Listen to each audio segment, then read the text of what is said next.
So a question that's cropping up every now and then is, Matt, how do you edit one of your videos? How much time goes into them? How much effort goes into them? I'm going to show you how I edit a 2 Minute Tuesday. Let's go.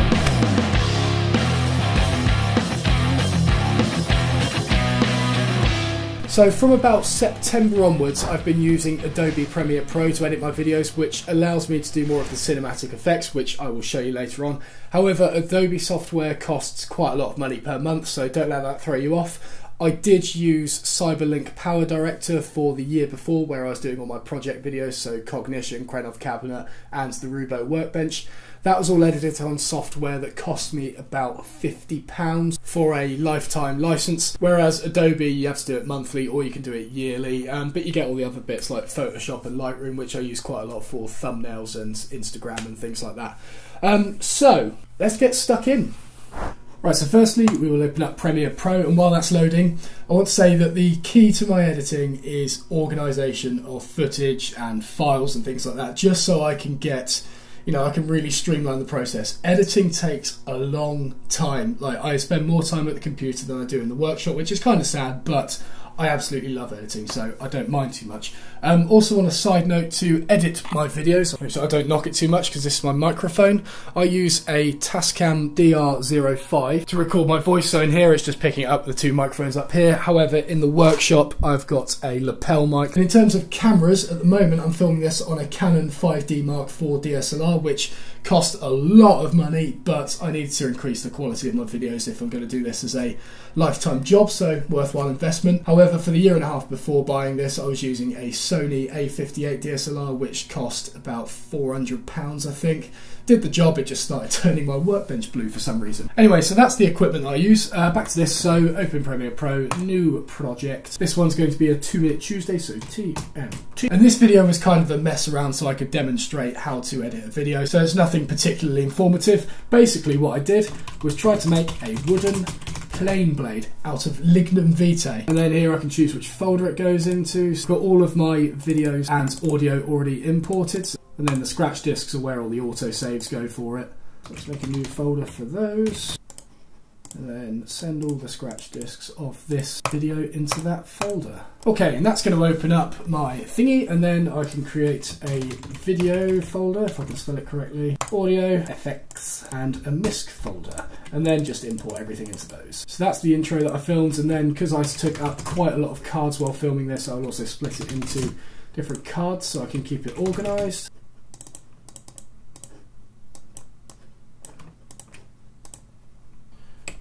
Right, so card 1 is imported, now let's do card 2. Okay, so there's all of my video imported, now let's get the audio. Right, so now the video and audio is all imported into the project, and I need to open a new project and create a new intro. Right, so I've imported the 2 Minute Tuesday intro, so this is basically how it all goes together. And I've got all that stuff going on. The only bit I need to change is here, because this is from my previous video, screwing. This one is going to be the wooden plane blade. Get that all centered on there. There we go. We have got a wooden plane blade intro. And we're going to save that in the wooden plane blade folder as intro. Save. And then we can go back on here. Miscellaneous. So this is the 2 Minute Tuesdays project again. Open the render, and then we have the intro that can go into the timeline. And there we go. There's our intro. So let's get rid of that. And firstly, what I need to do is bring in the speaking intro, which I did. And then I need to get the audio to match that. So that's going to be on here. Highlight them both, and then I can synchronize the audio. So the green track here is picked up from the microphone that's clipped to my chest, and this blue track here is what the DSLR can pick up. So that's really bad quality. This is really good quality. And once it's synchronized like that, I can unlink the camera audio from there, shift this one up, link them together, and then I have decent quality audio that's picked up from the mic that's clipped to my chest, rather than the bad quality from the camera that's sitting 5 meters away from me. So this is the cringeworthy bits of my videos, because I stutter a lot in my videos. You'll notice, if you look at them carefully, there is a lot of cuts in them. In fact, there's going to be a lot of cuts in this video where I'm messing up my sentences. And in fact, that cut that just happened then was me not knowing what to say next. I had to plan this entire sentence out, say it to the camera, and this is now my second attempt at saying it. And there we go, that was another cut because I didn't know what to say next. I'm absolutely terrible at it. A lot of my projects, they can be about 2 hours worth of footage, and I have to chop that down into 10-15 minutes or so. A lot of that is just me messing up sentences. Maybe there's someone walking outside my workshop. Did you notice that cut just then as well? Yeah, I messed up that sentence. Someone walking outside my workshop, and I still feel quite conscious about talking to a camera and people hearing. And another cut. It takes me a long time to get these videos sorted. I know over time it's going to improve. I hope over time it's going to improve, but a lot of this is cutting and shutting, and a lot of it is quite embarrassing to see because, yeah, words just do not come out properly. I come out of all sorts of gibberish. So I'll tell you what, let's look at a failed attempt, because this is generally what happens. If I get it, that looks like one there. So I was just looking at my pile of wood over there, and I looked at this block of lignum that I've got, and I thought, I didn't know what to say next. I got that far and then failed. That's generally the sort of thing that happens. I just start talking rubbish and then completely mess it up. So I guarantee that most of these spikes along here, so we've got these ones here, those will be failed attempts, these will be failed attempts. Chances are this is the one that I was happy with. Look at all of these where I was messing it up. I don't know, maybe this one here. Than most other woods. Why can't I just cut wood with lignum? I don't know what's going to happen. Oh, I don't want to show this. It's just so cringeworthy, but this is what editing is. It's hiding all of the horrible bits in order to create a good video, and I am very much a perfectionist with what I do, and I'd like to think it pays off in my videos, but every sentence has to come out perfectly. So anyway, let's just see if this is the correct one. I'm just going to zoom in. So we're just going to cut all those failed attempts off, which is close to 5 minutes of failed attempts, and then... So I was just looking at my pile of wood over there, and I suddenly had the brainwave, steel is harder than wood, lignum vitae is harder than most other woods. Why can't I get this to perform the same as steel? I have no idea if this is going to work. This is 2 Minute Tuesday. Okay, so there, you notice how I hit the wood on the desk? That is where the first beat of the intro music is going to start, and it's just, I don't know, I think it gives a cooler effect more than anything. So I purposely hit that on the workbench in order to start that intro. Just, I don't know, a little fun thing. I think I did it by accident one day actually, and I just thought that was really cool. So there we go, that was my good attempt. Let's cut that off and then spread it apart a bit, and then I can bring in the intro that I've just rendered, plop that in there. Then what I'm going to do is unlink those tracks. I'm going to drag this one in a little bit. And then we can see here on the green track, that is where the wood hits the desk. And then on this blue track down here, that is the first beat of the audio track. So let's match those up right about there. And then we can adjust the intro to where the crest just starts showing, cut it back to there, and then drag this bit out, shove a crossfade onto it so it's not an instant cut. And then just quickly adjust the audio because I know it's quite loud. And then here we go. This is 2 Minute Tuesday. So you see the beat of the music starts as soon as I hit it on the desk, which works pretty cool. Right, and now I can bring the rest of that intro back. So again, these will be more mess ups, all these little spikes in there. That's where I've probably completely failed my sentences. So here we go, I know I need to keep this bit, so let's chop that out real quick. Okay, and the other thing I need to do here is taper the audio out after that intro. Bring the audio down so when I'm talking, it isn't overpowering everything, obviously. Did that quite a lot in my previous videos. My editing has since improved, I like to think. Okay, that's all good. And the other thing I'll do is just add a compressor to the audio as well, which will make it a little bit more even. I'm going to make a blade to fit into my smoother, and hopefully it works. So, 2 minutes on the clock. Let's go.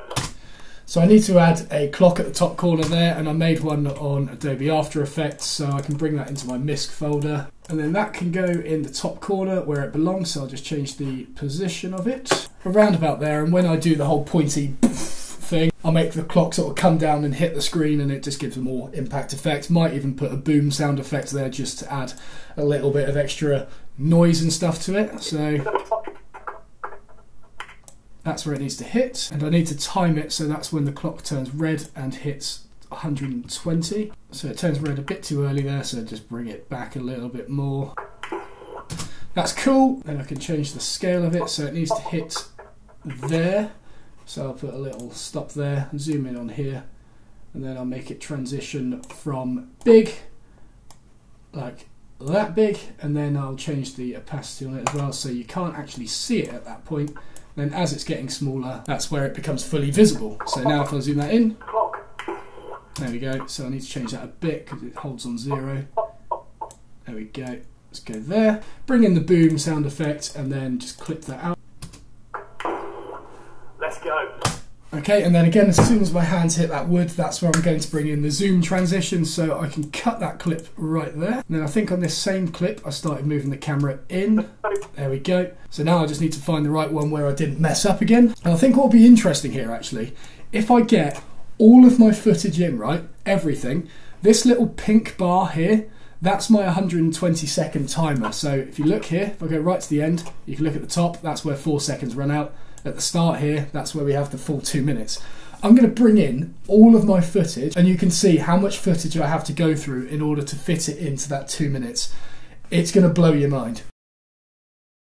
Right, there we go. That is pretty much all of it imported. So this is all of my footage that I got, all this stuff in the blue, and there is the pink section. So in total, I have, let's have a look. For what's supposed to be a 2-minute video, I have an hour and 10 minutes of footage to cut through. So you can see that 2-minute Tuesdays are not the easiest ones to edit, but pretty much all of my videos are like this. So say a 15-minute tool duel, that's generally an hour and 45, an hour and a half maybe. This is why editing can take a long time. Fortunately with this, a lot of these clips, or the way I'm wanting to do this video, is do a lot of fast cuts, so different angles on the same machine. So a lot of these are me doing the same process, just from like dotting the camera about in different places. But the thing is, every time I do a 2-minute Tuesday, I have no idea how I'm going to fit that into the 2-minute timer. It's extremely difficult, especially trying to get all the information in there in a properly communicated way, which is why for me it's so important for me to get my sentences out perfectly, hence why I do the cuts all the time, because every sentence I say needs to come out perfectly in order to fit into that timer. Cut back then, messed up that sentence many times. You know, you're going to notice it a lot from here on. What I'll show you here is the zoom transitions that I do, because that's one of the questions that pops up quite a lot. So I'm just going to move this up a bit. I'm going to open a new project, transitions, and then it's going to open a new one. That is my zoom in transition, that's my zoom out transition, and that is my spin transition. So I'm going to do that one. I'm going to control copy it, and then I'm just going to paste it onto this one. And I think around here. Zoom transition, so that has popped up there. So now you can see how this is going to work. So it's pretty simple. You zoom in here, and in order to stop the image being pixelated, you sort of blur all of the edges of it. So if I was to take that blur off, it would look really horrible and grainy. But as I keep going, watch what happens to the next image, and this is what gives away the zoom transition. Look at my hands there. You see they're mirrored. And these edges here, that bit's mirrored, and round here, that bit is mirrored as well. So effectively I've shrunk the video frame, mirrored the edges so you can't see any of the joints, and then as I zoom in, there we go. That is the final shot. So see, my hands look really weird there, but if you do it quick enough, you know, you can't see it. It just looks like I'm zooming in. Now that is zooming into my stomach, so now I'll just sort of change the anchor point on it, so it's going to zoom down a little bit. So there we go, there's my zoom keyframe for that. And here, I'm going to set one for the anchor point, so that's normal. And then this anchor point needs to move down a bit. So then it's zooming in on the plane, and then ease out of it. So instead of it just sort of shooting in, it's like a smooth transition going into the zoom. So when you just play it normally, it looks very seamless. However, if you do it frame by frame, you see there's nothing really that smooth about that jump whatsoever. But just a little bit of effort, and there you go. And then on that, just to make it a little bit better, I've got my whoosh transitions. I think it's these ones that I use. And then I can bring that down here, underneath, and then zoom transition. So this was something that I couldn't do on my previous software, and is one of the many reasons that I upgraded to Premiere Pro, because I can do a lot more of these video effects. But yeah, so the rest of it's pretty much cutting and shutting, and there's absolutely nothing fun about watching that. But when it comes to something that's actually quite interesting to watch, I'll get the camera back out. Right, so now I've got a bit where I want to transition from my own workshop up to Rycotewood, where all the heavy machinery is. So to do that, I'm going to do the maps transition, which is similar to the Grand Theft Auto kind of effect, where it like zooms out on the character and then it zooms across to a different point on the map and then zooms in on them. Sort of where I got the idea from. And to do that, I use Google Maps, or sorry, Google Earth. So here, I've got the workshop over here, and we want to transition to Rycotewood. So up in the top corner here, I'm going to type in City of Oxford College, because that is where it is. And then as soon as I click that, it's going to zoom out and it's going to take me to City of Oxford College. So screen is recording now. So let's do that and press search. Zooms out, bum. So up here, you see I had that little bit that came across, so we've just got to start that again. Search, let it do its thing. And then annoyingly, as it zooms into City of Oxford College, you get that little pinpoint thing there. So to get rid of that, what I'm going to do is get rid of that. And then we're going to do exactly the same. So now we're going to go to the silver foundation, which is where I am. click that, and then we're going to let's search for that. We're going to go the opposite way. And there we go. So we've got that now. Then what I've done is imported that into my miscellaneous folder, and then I can go on here, can choose the zoom transition that I wanted, so it was here. Then we'll bring that in, so we've got a video of that coming in now. And then we've got the one going the opposite way, so got rid of the pinpoint on there.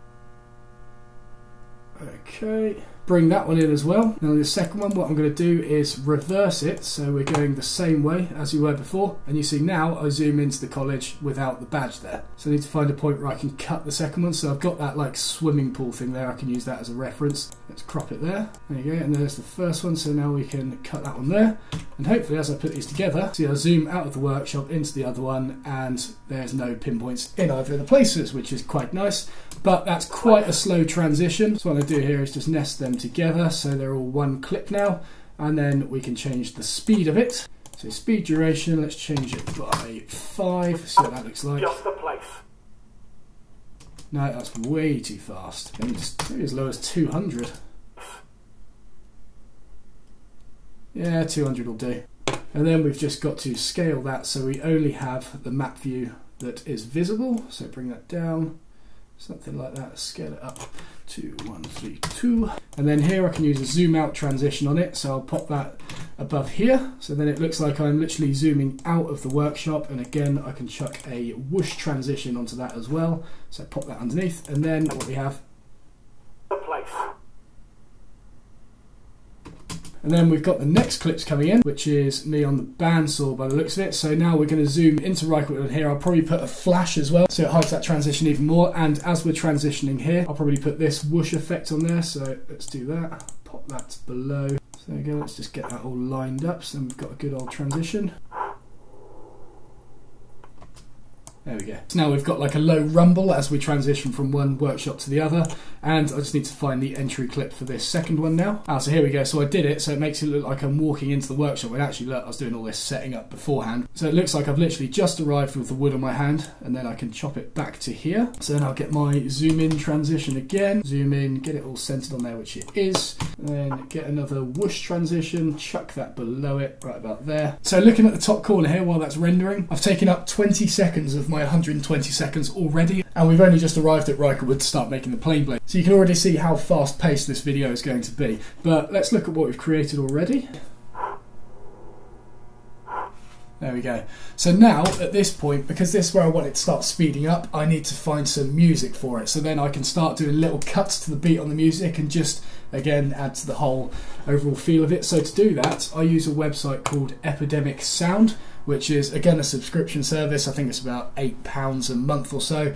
I just cancelled my Netflix and use this instead. But on here, I can go and browse, and then I can choose what genre I want, I can choose what mood I want, I can choose what movement I want, and I can choose the places, like if you can fit it in there. So ideally for this, I probably want some rock music. I want it to be quite energetic, obviously, and I want it to be quite heavy as well, and it's going to match the fast pace of the video. No point putting calming music in there because I'm not going to be able to cut it quick enough in order to fit into the 2 minutes, because the cuts would be too quick to suit the music, obviously. So I'm going to have a hunt round and we'll see what I find. Right, so I found one here called Groover, and basically what I searched for was heavy and ponderous music with quite a dark feel of it.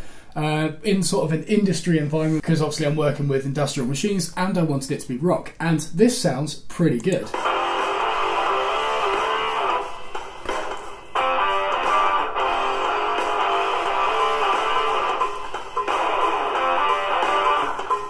Because what's good about it is the energy is quite high on it, but the beats per minute isn't necessarily that high, so it means that I can cut to it quite easily. Whereas if I was to look at one of these ones where the beats per minute is 142, difficult to get a cut to that and find like a decent beat within there. So something with a nice medium beats per minute is pretty good. So let's download that. And another great thing I like about Epidemic Sound is that if there's a certain instrument in the music you don't like, so say in that track I just found then, what if there was like a flute in it or something like that? Not sure why there would be, but what if there was a flute in there that really annoyed me? I can actually open the track and I can download the specific instruments that I want to keep within there. I could completely get rid of that flute and just keep that really heavy, cool music in there. And I have done that for a few tracks. Again, I've taken the vocals out of quite a few tracks as well.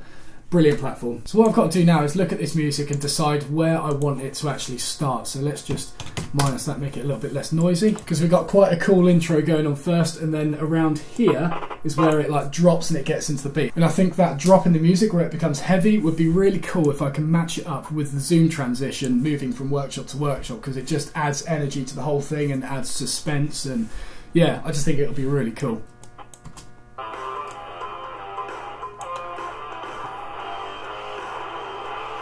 Okay, so something cool's happened here.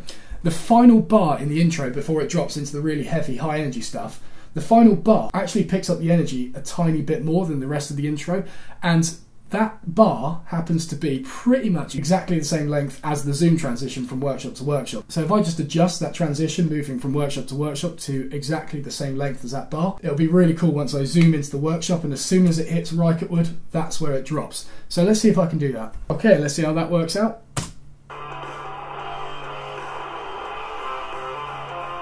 Cool. So now, as soon as it zooms into that workshop, I need to increase the energy, which means lots and lots of tiny jump cuts, which means I'm bouncing all over the place, but it's going to match the energy of that music. The other thing I've got to do is lower the volume of it before it does that zoom transition where I'm talking, but I'm going to zero it here so it's tapering in and it's getting louder and louder, and it's starting to anticipate that zoom transition and the high energy that follows.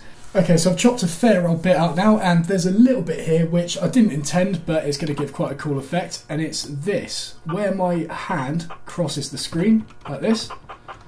I'm going to do a mask transition here. So what this is as my hand passes it, up in this area here, it's going to start exposing the next clip, which is going to be this clip. It's extremely subtle, half the time you don't notice it, but it's a really cool effect, and I might as well do it because it's just a good opportunity. So what I'm going to do is find that clip. As soon as that first frame becomes visible, they're going to go onto here. I'm going to zoom out a bit, and then I'm just going to clip out that, like that, invert it, and then we'll keyframe it. And we'll feather the edge a bit, there you go, and then we'll just go to the next frame, expand the mask more, and then frame by frame we're going to mask out that background. And then mess around with the expansion, and then as soon as my arm moves across, you see it turns black, and if I drag this clip underneath, it exposes that clip. So now, if we look at the transition, very, very subtle, but it's just something interesting, so I'll carry on chopping now. Right, so it's a new day. My eyes started going square the other day, but I have got everything chopped out ready to go. So this is what a general project will look like, especially with all the fast cuts in there. So that's the sequence, there's the timer, there's the music that goes with it. And at the start here, when I was sort of introducing the project, I kind of elongated the intro music to like this beat that happens in the background, and it carries on through to where the main music joins in, because what happened was the intro music was obviously quite upbeat, and then it goes really dead where I'm just talking for a bit, and then all of a sudden it ramps up again. Didn't really work very well, so I thought let's have a really subtle beat in there to carry it on through, so when you watch the video you'll notice that in the background. And similarly at the end of the video, the music being very upbeat just suddenly dropped off, and when I come to test this blade out, it was really dead, like there wasn't really a lot going on in the background. Spoiler alert, the blade does not work, and I wanted to make that last sequence somewhat worth viewing, so in the background I put some nice acoustic music to keep the viewer interested. Like the music's there to try and make you continue watching, I suppose. So what I've got to do now is import my end screen, which is that one there. Drag that up into here, make it 20 seconds long, because that's how long the end screens are, and pop that at the end of the project, and then scale it up to 137, which makes it the size of the screen. Make the background music a little bit shorter, add in a transition from the final clip into the end screen, so it'll sort of crossfade in. And then the other thing I do here is make the music louder as well, so I can put 2 keyframes and do that, and then when I play it, that's going to boost the music up and it's going to be a little bit more prominent. So now what I'm going to do is colour correct the intro a little bit, because it looks a little bit dead in there, to be honest. I've kind of got snobby since getting this new camera, and I feel like I could probably fix this now, so I'm going to go on colour up the top, click on that, and then just do some basic corrections. So maybe just bring the exposure up a bit, and also the shadows, so that that background lights up a bit as well. I'll just sharpen it as well. That'll do. So then the difference between that one, there you go, very subtle, but it just makes it a little bit more lifelike. And then I'm just going to copy those effects across to the next clip, and then I've got to do it to the end clips as well. So those ones there, they're looking a little bit dead as well. Oh dear, no, that doesn't work. Paste that on the final one, so now those are somewhat lighter now. And then what I'm going to do, to make this look like it hasn't been just shot on a tripod, I want to add some movement to some of the frames, because at the moment you can kind of tell the camera's just sat on a tripod. I mean, if I look at this one here of a button, you know, it's a bit still, there's not a lot of life in there. So with this button one, for example, what I can do is set a keyframe for the scale and probably rotation, zoom in on it, and then go to the end of the clip and set a new frame and set that back to 100. So then when this clip's watched, adds a bit of movement going backwards to it. And with the rotation, I might set this one to 0, so it's going to rotate back. If I slightly rotate the front frame so I don't get any of these black marks in there, but just a tiny bit, you get a little bit of movement in there. And the reason I chose like a rotation zoom out thing is because that's what I'm doing with the button there. See, I'll twist it and it falls out. That is exactly what the camera is doing as well. Another one here, because the wood's moving from left to right, I'm just going to make the camera move from left to right, so I'm going to zoom in a little bit to maybe 110, then set a position to this side, and then on the last bit of this adjustment layer that I've put on there, set another position, and that will go to the other side. So then when we watch this, you get a little bit of movement with that as well. I'm going to fine tune these because that was quite an exaggerated movement. I just want it to be very, very subtle, but just add some sort of movement to the frame. So yeah, I'm probably going to do that to probably about 90% of the clips within that sequence. So it's going to take a long time, but it will be worth it. Right, so all the keyframing is done, so it's now zooming in on certain clips, it's now panning across them, it's doing like certain rotation things. I've just done it to suit each clip and it's looking pretty good. I think I'm almost ready to export it actually. So what I'll do here is watch over it once, and if there's any changes that need to be made, obviously I'll make them, and then I'll watch through the entire thing again. It's tempting to make the change and then just carry on watching to the end, and once you're happy with it, just render the whole thing. But on my previous program, because it was quite buggy, sometimes I would make a change halfway through and it would change something back here, and then if I watched the rest of it, rendered it and uploaded it, I wouldn't notice the bit at the start.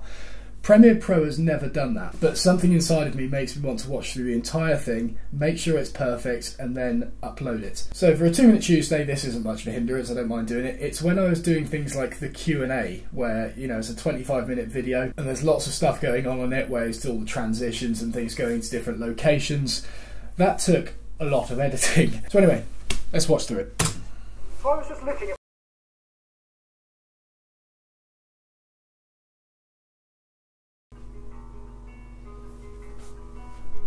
first time. Good. Right, so let's stop that and we can render it. Okay, so render there, and then this is obviously going on YouTube. Down here, render at maximum depth, maximum render quality, being saved in the, yep, export. And while that is exporting, this is where I'll work on my thumbnail, so I'll go on to Adobe Lightroom. So generally, because these photos are very small and compressed into a thumbnail, I try and make them as like contrasty and punchy as possible so they stand out against everything else. So to do that, we'll like boost highlights and whites, drop shadows and things like that. Clarity I boost absolutely loads, as well as a bit of vibrance in there. Let's make it a bit more blue actually. I actually don't like the look of this photo that much. I might change it later on, see if I can get a better one, but we'll work with it for now. I can just change it at a later date. Sharpen it. Right, and then a bit of vignette, which never hurts, looks pretty cool on a thumbnail I reckon. And then slightly dehaze it, I just think it bumps up the contrast even more. That's looking quite dark now, so I'll make the exposure go up. And there we go. That'll probably do. Yeah. Looks pretty punchy, doesn't it? So now I'll test my computer even more, and I'll have Premiere Pro, I'll have Lightroom, and I'll have Photoshop open at the same time. So, sorry mate, quite like it there-ish. Yeah, that'll do. Still got some of the stuff in the background going on. Good, and then we can do image size and compress it down to a thumbnail size. There we go. So now I can kind of see how that's going to look. Yeah, you can see that one of the blades is metal, you can see the other one's wood. That's kind of all I wanted to get across in this thumbnail. Let's close all of these so it's not burning my computer. And then we just sit back and wait for Premiere Pro to finish rendering the movie. Right, then onto YouTube, then I'll stick it on private, and that way if I edit like loads of videos in sequence, get them all uploaded, I can then simply change them from private to public later on in the week on YouTube, and I don't necessarily need to be at my computer desk in order to upload, so it's quite a good way of doing it. So now I'll give it a catchy title, Can You Plane Wood? with wood! Exclamation mark, question mark. And then the little dividing thing, 2 minutes Tuesday. Okay, I'll do a nice simple description for this, and then on my desktop I've got my description all saved. So I've got my Patreon links as well as social media.